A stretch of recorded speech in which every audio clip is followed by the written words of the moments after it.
ये आप जंग को किस तरफ जाता देख रहे हैं? अमेरिका के पास चॉइसेस बड़ी महदूद होती जा रही हैं और वो एक्शन कर रहे हैं जिसके ऊपर उनका इंफ्रास्ट्रक्चर तबाह किया जाए, लॉन्ग टर्म उनकी इकोनॉमी का हर्ट किया जाए। ना वो रिजीम चेंज हो पा रही है, ना फुट ऑन ग्राउंड हुए हैं, ना उनकी उस तरीके से एयरफोर्स नेवी क्रिपल कर पाए हैं, क्योंकि मिसाइल और ड्रोन तो अभी भी वो लॉन्च कर रहे हैं।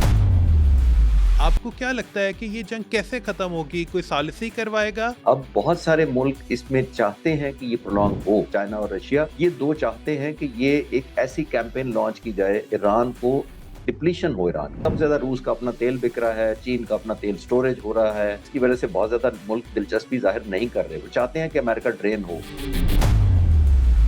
उनके मशीर जो हैं वो उनको ये मशवरा भी दे रहे हैं कि सिर्फ फतह का ऐलान करके उस जंग से निकल जाएं। छुड़ाने कोई नहीं आएगा। तो आप खुद ही कहें कि हम तो पहले ही दिन से जीत गए थे और 15वें दिन तो हम बहुत ज्यादा जीत चुके हैं और आज के बाद हम नहीं करेंगे। जो स्ट्रेट ऑफ हॉर्मूज है वो मुआशी नुकसानात का सामना करना पड़ रहा है दुनिया के बहुत सारे ममालिक को। जी, बहुत ज्यादा हो रहे हैं, बहुत ज्यादा नुकसानात हो रहे हैं। सिर्फ खित्ते का नहीं हो रहे, बल्कि ओवरऑल एक ऑयल प्राइसेस ग्लोबली बढ़ रही हैं। अस्सलाम वालेकुम नाजरीन, पब्लिक पॉडकास्ट के साथ मैं हूं नवीद नसीम। नाजरीन, एक तरफ ईरान पर इसराइली और अमरीकी हमलों में इजाफा देखा जा रहा है और दूसरी तरफ पाकिस्तान पर अफगानिस्तान के हमले भी देखे गए हैं, जिनका मुंह तोड़ जवाब दिया पाकिस्तानी फोर्सेस ने। मशरिक़ वुस्ता में 28 फरवरी से जारी जंग और दो हमसाया ममालिक पाकिस्तान और अफगानिस्तान के दरमियान बढ़ती कशीदगी पर गुफ्तगू के लिए पॉडकास्ट में आज हमारे मेहमान हैं दफाई तजज़ियाकार air commodore retired Khalid Chishti साहब। चिश्ती साहब, बहुत बहुत शुक्रिया पॉडकास्ट के लिए टाइम देने के लिए। सर, अमेरिका ने ईरान पर आखिरकार B-2 बमबार हथियारों के जरिए भी हमले शुरू कर दिए हैं। सर, ये आप जंग को किस तरफ जाता देख रहे हैं? जी, बहुत शुक्रिया नवीद साहब, आपने इनवाइट किया। देखिए, अमेरिका के पास चॉइसेस बड़ी महदूद होती जा रही हैं। वो एक्शन कर रहे हैं जिसके ऊपर उनका इंफ्रास्ट्रक्चर तबाह किया जाए, लॉन्ग टर्म उनकी इकोनॉमी का हर्ट किया जाए, लोगों के अंदर फ्रस्ट्रेशन पैदा की जाए, हुकूमत का एतमाद खत्म किया जाए। तो ये उनकी कैंपेन बुनियादी तौर पर अब ना वो रिजीम चेंज हो पा रही है, ना फुट ऑन ग्राउंड हुए हैं, ना उनकी उस तरीके से एयरफोर्स नेवी क्रिपल कर पाए हैं, क्योंकि मिसाइल और ड्रोन तो अभी भी वो लॉन्च कर रहे हैं। ना उन्होंने कोई बहुत ज्यादा कोई कुर्दिश को ला सके हैं जो उनका ख्याल ये था। तो सारी स्कीम उनकी मेरा ख्याल है मटेरियलाइज नहीं हो पा रही। और जो कॉस्ट दूसरी तरफ है वो अमेरिका की तरफ बहुत बढ़ गई है। और जाहिर है उन्होंने जस्टिफाई करना है। 3.87 बिलियन उन्होंने पहले 100 घंटे के अंदर खर्च कर दिए, जिसमें से सिर्फ 5% कांग्रेस का अप्रूव किया हुआ था बजट था। बाकी उन्होंने मिलिट्री एटीएम कार्ड यूज किया, समझ लें। और वो अभी उन्होंने पेमेंट करनी है। जब बिल कांग्रेस को भेजेंगे या लेकर जाएंगे तो फिर उनको एक और रेजिस्टेंस का सामना करना पड़ेगा, क्योंकि जाहिर है कांग्रेस जब वोट करेगी तो इसका मतलब है उन्होंने हिमायत में जंग की वो बिल पास कर दिया। तो आई थिंक प्रेसिडेंट ट्रंप को टेक होम के लिए कुछ चाहिए। वो चाहते हैं कि कुछ ना कुछ मैं अपने लोगों को दिखा सकूं, इसीलिए वो कहते हैं हमने रजीम का भी खात्मा कर दिया, हमने फलां का भी खात्मा कर दिया, हमने यूं कर दिया। आई थिंक ये मिसमैच है between what they thought and what they actually have on ground. Sir, अमेरिकी एजेंसियों की रिपोर्ट्स हैं कि अमेरिका जो है वो अभी तक ईरान में रजीम चेंज से मुतालिक कोई कामयाबी हासिल ना कर सका है और ना करता नज़र आ रहा है। तो सर, इस जंग का खात्मा किसी ना किसी तरह तो मुमकिन होगा। आपको क्या लगता है कि ये जंग कैसे ख़त्म होगी? कोई सालिसी करवाएगा या ये जंग ऐसे ही चलती रहेगी जैसे यूक्रेन और रशिया की चल रही है? देखें, मेरे जैसे स्टूडेंट ऑफ स्ट्रैटेजी या मिलिट्री हिस्ट्री या वॉरफेयर को भी पहले दिन पता था कि ये फॉल्टी स्टार्ट है, इसके ऑब्जेक्टिव नहीं अचीव होने। आप मेरे पहले दिन के इंटरव्यू कहीं पे उठा लें या मैं आपको भिजवा देता हूं, मैंने कहा था कि ये नॉन स्टार्टर है, ये बेर फुटिंग ऑन ग्राउंड नहीं है सही, ये प्लानिंग नहीं हुई, उनकी टारगेटिंग स्ट्रैटेजी फॉल्टी है। और फॉल्टी की कई वजूहात हैं, उस पर डिस्कस कर सकते हैं अलहदा से। लेकिन ये जब पहले दिन हुआ था तो उसके बाद एक और चीज दिलचस्प डेवलपमेंट हुई है। वो ये हुई है कि कॉन्फ्लिक्टिंग इंटरेस्ट पूरे रीजन में आ गई हैं। अब बहुत सारे मुल्क इसमें चाहते हैं कि ये प्रोलॉन्ग हो। और खास तौर पर जो दो बड़ी इस वक्त पावर्स हैं, चाइना के अलावा, चाइना और रशिया, ये दो चाहते हैं कि ये एक ऐसी कैंपेन लॉन्च की जाए, ऑब्वियसली, जिसके अंदर ईरान को डिप्लीशन हो, ईरान को एट्रिशन हो, ईरान करता रहे, ये देखिए अमेरिका की हो। तो अमेरिका की जितनी एट्रिशन होगी दूसरे मुल्कों के लिए एक प्लस पॉइंट बनेगा। और प्लस पॉइंट ये बनेगा कि एनर्जी कम डाउन करेगी, अमेरिका का जो मिथ बना हुआ है, जो जोम बना हुआ है, वो जो गुरूर है अमेरिका का, वो नीचे आएगा। और सबसे ज्यादा रूस का अपना तेल बिक रहा है, चीन का अपना तेल स्टोरेज हो रहा है, तो आई थिंक वो बहुत सारे एक इवेंट कॉन्फ्लिक्टिंग जो इंटरेस्ट आ गई हैं, जिसकी वजह से बहुत ज्यादा मुल्क दिलचस्पी जाहिर नहीं कर रहे। वो चाहते हैं कि अमेरिका ड्रेन हो, मिलिटरीली ड्रेन हो, इकोनॉमिकली ड्रेन हो, डिप्लोमेटिकली हो, और प्रेसिडेंट ट्रम्प खास तौर पे एक एलिमेंट ऑफ आइसोलेशन में चले जाए। सर अभी तक इस जंग के बेनिफिशरी जो हैं वो तो आपने जैसा मेंशन भी किया, चीन और रशिया नज़र आ रहे हैं, और चीन के ऊपर से अमेरिका ने सैंक्शंस भी हटा लिए हैं तेल दुनिया को बेचने की। तो सर अमेरिका इस जंग से हासिल क्या करने में अभी तक कामयाब हुआ है? फायदा तो रशिया का हो रहा है। मैं तो पहले दिन से कह रहा हूं कि इनका लॉन्च जो है वो फॉल्टी था। लॉन्च फॉल्टी इसलिए था कि कोई भी दुनिया में लीडर्स को पहले दिन एलिमिनेट नहीं करता, और वो भी 50 top leadership, military, spiritual, political, सबको एलिमिनेट कर दिया, शहीद कर दिया। वो नहीं होता। उसकी रीजंस मेरे पास हैं, और मैंने पहले दिन ही कहा था कि ये बहुत फॉल्टी स्ट्रैटेजी है, नंबर वन। नंबर टू, उन्होंने अगले दिन ही जब तकरीर की थी, उस दिन जिस दिन ये लॉन्च किया था, उसके अंदर उन्होंने ये बयान दिया था अमेरिकन प्रेसिडेंट ने कि हमने लॉन्च कर दिया है, ईरान के लोगों के हक में हमने ये हमला कर दिया है, अब ईरान के लोग उठ खड़े हों और मुल्क संभाल लें। मैं डे वन से कह रहा हूँ, आज 15वां दिन हो गया मुझे ये बात करते हुए, कि अमेरिका जैसा मुल्क जो इतनी बड़ी पावर है, जो कह रहे थे हम इनविंसिबल हैं, हम इनवर्नरेबल हैं, मेरी मिलिट्री ने 4 घंटे के ऑपरेशन में वेनेजुएला के सदर को और उसकी बीवी को उठाकर अमेरिका पहुंचा दिया था, वो उनको जोन था। और जब उन्होंने ये एक्सपेक्टेशन ये क्रिएट की, तो जाहिर है, एक मैंने दूसरा ये कहा था कि ये वेनेजुएला प्लस नहीं होगा। उसके अंदर कभी आप दुश्मन के लोगों को तो नहीं इनवाइट करते ना, कि मैं हमला कर दिया लेकिन मेरी विनिंग रेसिपी के अंदर लोग भी शामिल है, उन वो लोग शामिल है जिन पर मैं बमबारी कर रहा हूं। तो ये स्ट्रेंज फिनोमिना था, स्ट्रेंज कॉम्बिनेशन थी, स्ट्रेंज फॉर्मूला था, और नॉन स्टार्टर फार्मूला था। जब आपके लोग अपराइज करें उस मुल्क के, वो तो बोनस होता है, अगर वो खड़े हो जाए आपके हक में तो आपकी स्ट्रैटेजी को हेल्प मिल जाती है, लेकिन आपकी फॉर्मुलेशन का हिस्सा तो नहीं हो सकता, पार्ट ऑफ स्ट्रैटेजी तो नहीं हो सकता। ये इतने बड़े फॉल्ट्स हैं। फिर आपने देखा पिछले 15 दिन में वो गोल पोस्ट चेंज कर रहे हैं, और आप जैसे नौजवानों को मैं अक्सर कहता हूं कि क्रिकेट सब समझते हैं। मैं उस तरह शायद इतना एक्सपर्ट तो नहीं हूं क्रिकेट का, बट देखने की हद तक मुझे समझ है। तो मैं अक्सर मिसाल देता हूं कि एक बॉलर अगर एक बॉल करा रहा है, तो उसकी बॉल विकेटों में नहीं लगे, तो वो एम्पायर को नहीं कहता कि थोड़ी सी विकेटें उठाकर कुछ 8-10 इंच इधर करें ताकि मेरी विकेटों में लग सके। प्रेसिडेंट ऑफ अमेरिका ये कह रहे हैं, कभी वो गोल पोस्ट अपने लेफ्ट को करते हैं, कभी राइट करते हैं, अभी खुद ही इनको नहीं पता। और आखिरी बात इसके ऊपर तब ये है कि देखिए, जब आप गोल पोस्ट आपका क्लियर नहीं है, और मैं इंडिया पाकिस्तान की जंग में भी कहता था कि इंडिया का कॉज फॉल्टी थी। जब आपकी कॉज फॉल्टी होती है तो आपकी वॉर जस्ट फॉल्टी होती है, और अगर वॉर फॉल्टी हो तो आपकी आर्म फोर्सेस की परफॉर्मेंस फॉल्टी होती है या सेटिस्फैक्टरी नहीं होती। वही अमेरिका का आप देख रहे हैं। अमेरिकन अभी तक मिलिट्री को मेरा ख्याल है क्लैरिटी नहीं है कि ये है, हमने ये अचीव करके देना है। और एक बड़ी इंपॉर्टेंट बात एक और है जो वेनेजुएला में उन्होंने किया था। वेनेजुएला में मुझे खतरा यही था और वही हुआ।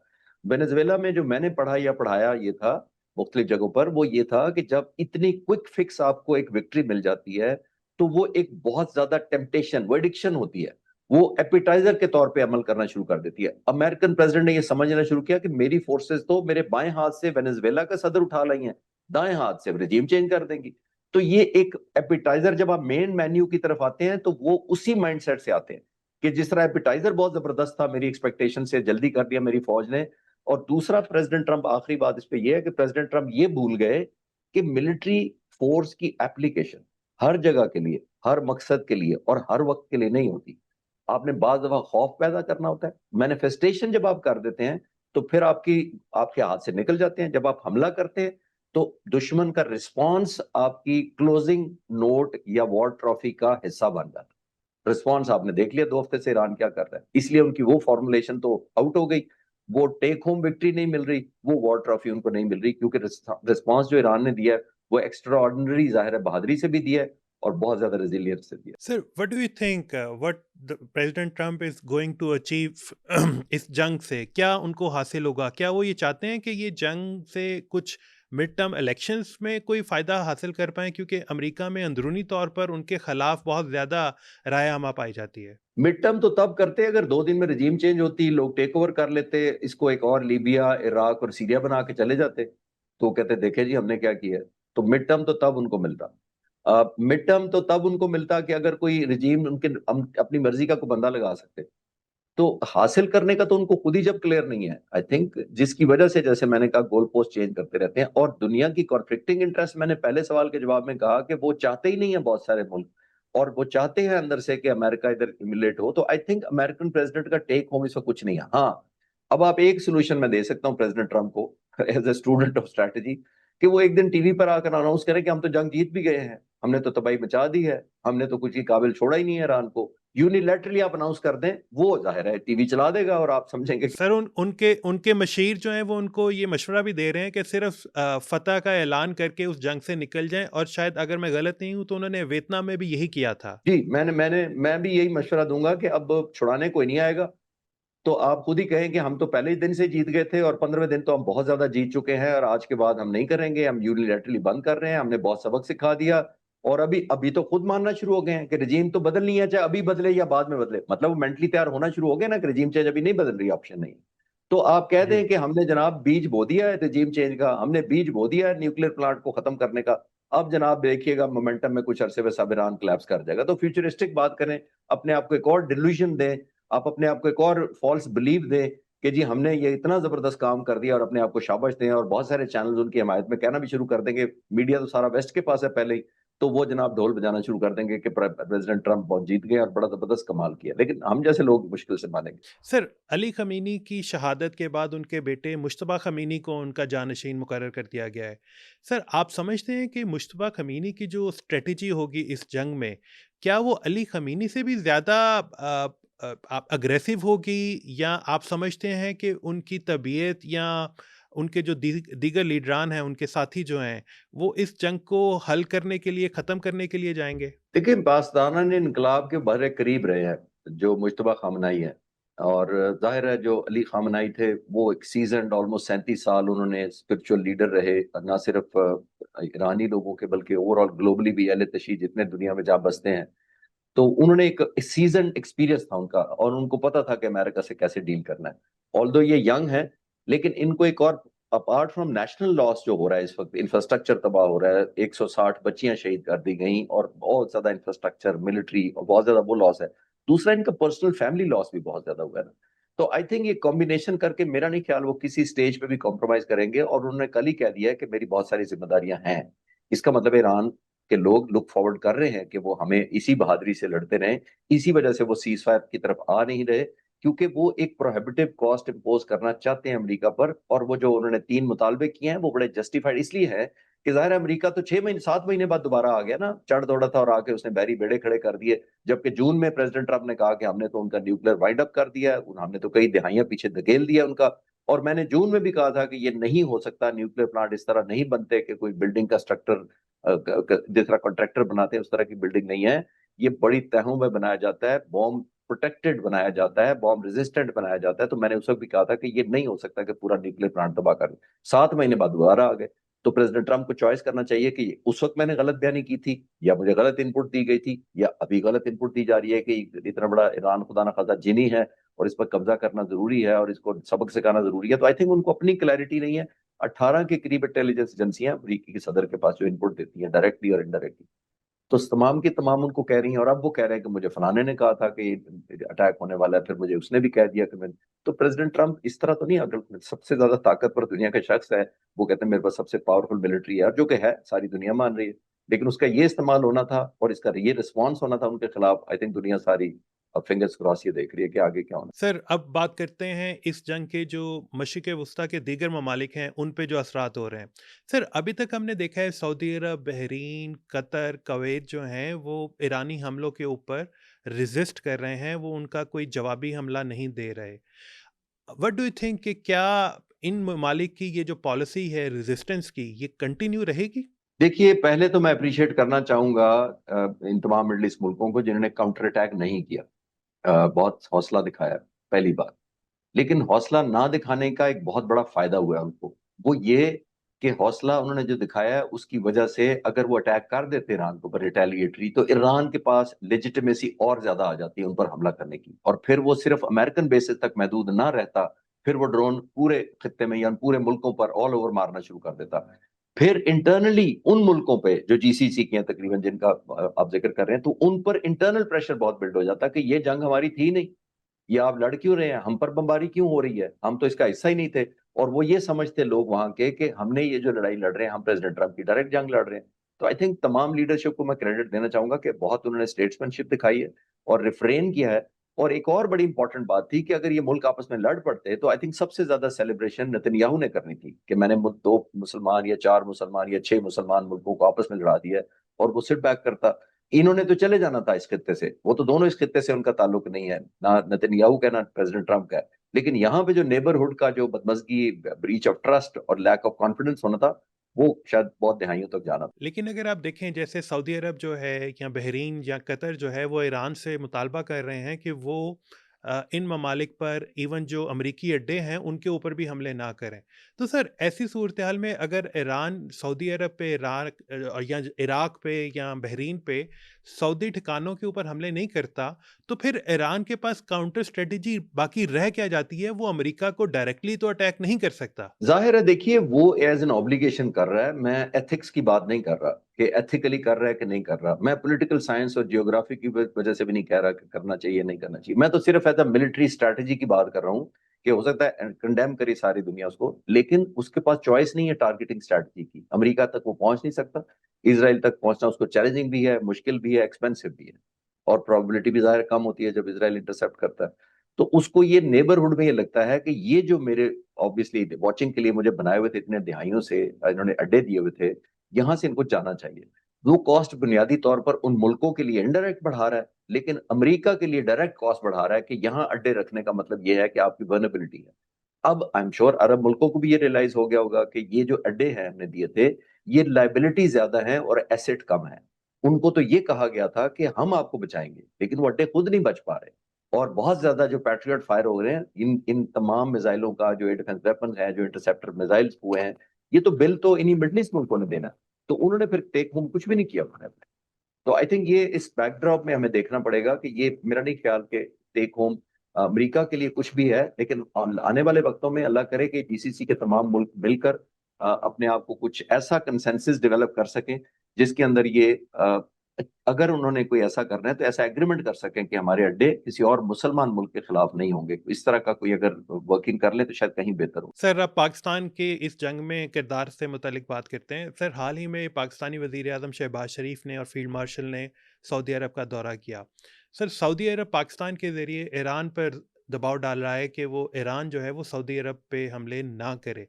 सर आपको इस पूरी जंग में इस पूरे खित्ते में जो कशीदगी चल रही है इसमें पाकिस्तान का किरदार कैसा दिखाई दे रहा है? और आपको लगता है कि पाकिस्तान जो है वो ईरान को समझा पाएगा कि प्लीज़ सऊदी अरब के ऊपर हमले ना करें, क्योंकि पाकिस्तान का और सऊदी अरब का जो है वो एक डिफेंस पैक्ट साइन हो चुका हुआ है? देखिए, बुनियादी तौर पर पाकिस्तान की पोजीशन बड़ी सेंसिटिव भी है और चैलेंजिंग भी है। सेंसिटिव इसलिए है कि हमारे बॉर्डर पर ईरान है, एक मुल्क है जो ऑब्वियसली बहुत ज्यादा हमारे क्लोज ताल्लुकात हैं, और दूसरी तरफ सऊदी अरब से हमारा डिफेंस एग्रीमेंट भी है, और इमोशनल और रिलीजियस बहुत ज्यादा ताल्लुकात उधर भी हैं।